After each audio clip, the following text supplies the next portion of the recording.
let's just say I'm a bootcamp graduate and I'm looking for my first role. Like, what sort of mentorship do you think someone like me would need? The wonderful thing is if you're in boot camp, a lot of them have programs for mentorship. So definitely check with with your boot camp to make sure they do. Honestly, Hands down, the best way to learn UX is to copy world-class apps out there. Pixel by pixel, flow by flow. Why? Well, the best designers are working on these solutions, but you might not be able to get in the room with them. The next best thing is to study their designs, spacing, shadows, interactions, and ask yourself, why did they make these decisions? All can be answered by recreating the interface. This will teach you more than any other bootcamp. Discover how the world's top designers create world-class user experience on Mobbin, linked below. Thanks for sponsoring, and now back to the video. if we're fresh out of a boot camp, we're early in the career, we don't know everything. Interviewing is different. Structures of interviews are different. Design challenges, the things you're going to face in the job search itself.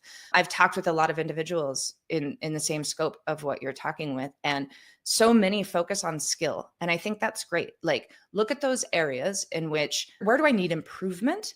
And focus on those for your skills. But also at the same time, you really need to be seeking mentors that are going to guide you through the process, help you find your value proposition, help you understand where you want to be in your career, the type of organizations you want to look for, and then find those people that will guide you through the interview. What does a design challenge look like? How do I put a presentation deck together? These are all things that are brand new to us as designers. So I think it's great to focus on skills, but we also have to focus on how we get in the door. How do we make ourselves from an early moment in our career stand out from the numerous other people that may be applying? And a mentor is really going to help you bring out those pieces of yourself to showcase to maybe any hiring managers or recruiters.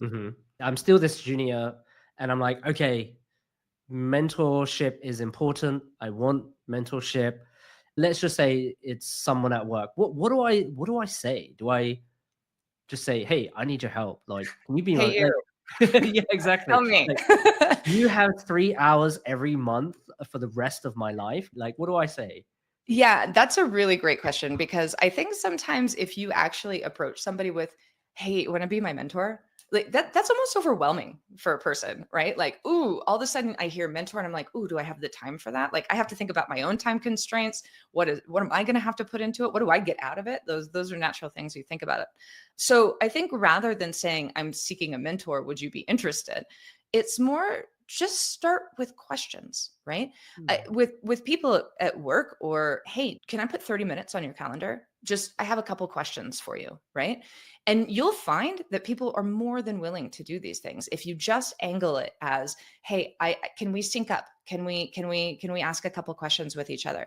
And then you start to do that more frequently, then you forge that relationship, and the next thing you know, you have a mentor. And you don't have to call them a mentor. Never do you ever have to say to them, "You're my mentor," right? But it's just about, really, ultimately, it's a relationship that you're forging, right? So I think just being bold enough to ask if you can ask a couple questions is really the first way to start. There's a question that I saw that I want to bring up here because I think it's right on topic. So we might as well just address it now. What can I offer my mentor in return, assuming they don't already do this for a living? What's in it for them? Excellent question. I've been asked this numerous times, especially from mentees on things like ADP lists. Honestly, if we're mentoring, I'm going to tell you, the one of the reasons I love mentoring is because it pushes me. I have to be on top of trends. I have to be on top of my game. I get to think through different problems, hear all the different things other people are facing. So don't discount the fact that what's in it for me, I'm learning too. I'm figuring out how to help situations, how to do these things. So even though maybe I'm on an ADP list and I'm not getting paid, or you're not helping me with my situations, you're helping me talk through and verbalize how to solve problems. I'm constantly learning, and it helps me in my daily job and keeps me on my toes. So that's what's in it for me as a mentor. One of the things I love more than anything being a mentor is hearing one of my mentees like got a job Like that is gold. That is gold in this market. And so for me personally, I can't speak for everyone, obviously, but that's worth it. Just knowing I helped, knowing my information was helpful in their career path, that's great for me. So I don't think you should look at a mentorship as what you're doing this for me. What can I do for you? Right. That individual, I'm sure, is loving talking to you and helping you. Right. So Yeah. I don't I know. How do really, you feel about that, Chris? Like, how do you feel about? it's kind of the same sentiment where helping me kind of gain clarity around a topic. Like I might have not said this out loud, or I might not have written it down. So I think the ability to teach or to explain something simply is such a great skill. So when a mentee asks you something, then you're trying to just use as simple phrasing as possible. Maybe they're not in the industry, or like they don't know what you know. So you're like, okay, well, how do I explain it in one way? They don't get it. Okay, let me try a different approach. And I think that practice in general is just super beneficial. So I selfishly, I am getting something from it, Mhm. but it also feels great to help, as you mentioned, right? So that there is kind of this mutual relationship. And there was one thing that you said previous to the answer of the question, which I want to jump in on or double click on, which is you said ask questions. Okay.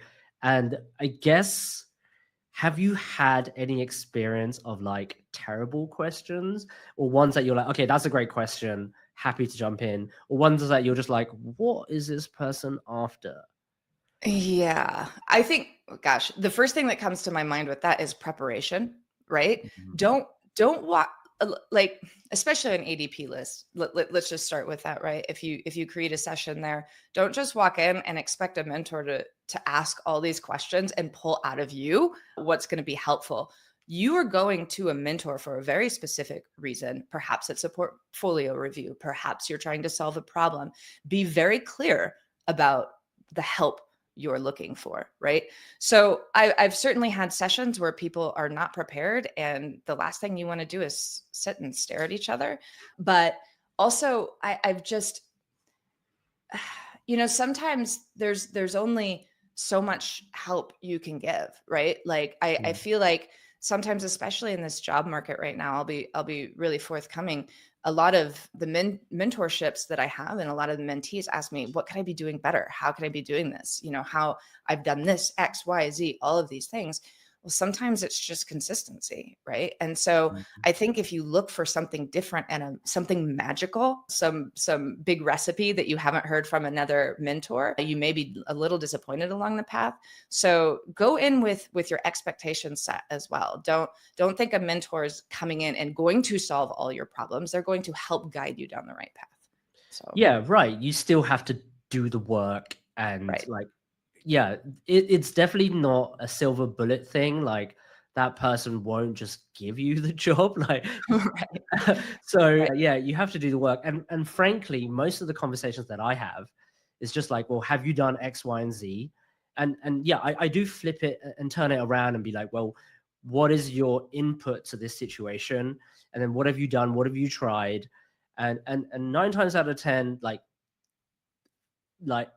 potentially they haven't, or maybe it's like they don't know that that's a path to try, right? So getting that information out, I guess, is valuable. But also back to the question point is, yeah, you got to be specific. You got to have a specific ask, and it's got to be Mhm. really clear, right? I appreciate the give me context around your situation, but I don't appreciate too much context. I think there is such thing as too much context, right? It's like, well, what do you need help on? And like, what are you struggling with? And what also is your end goal? Like having that kind of clear. Like if you just ask me, hey Chris, I just want to grow in my career, it's like, what does that even I, mean?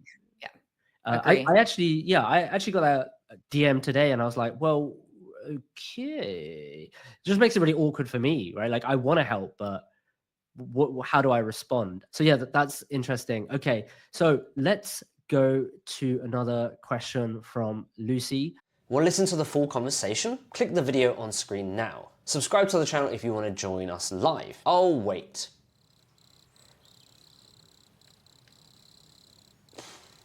Okay, fine, you don't have to join us for the live stream, but if you like stuff like this, then click that subscribe button. I'll see you on the inside. Bye!